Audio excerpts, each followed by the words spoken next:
قبل بداية الفيديو لا تنسى الاشتراك بالقناة وتفعيل زر الجرس ليصلكم كل جديد إن شاء الله تعالى.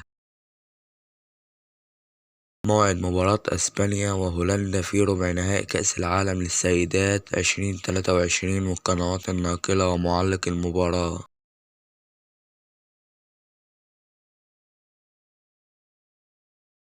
موعد المباراة الجمعة 11/8/2023 توقيت المباراة الساعة 4 صباحا بتوقيت مصر.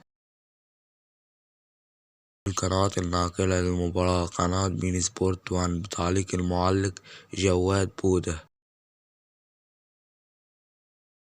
ملعب المباراة استاد ساكاي. في نهاية الفيديو لا تنسى الاشتراك بالقناة وتفعيل زر الجرس ليصلكم كل جديد إن شاء الله تعالى.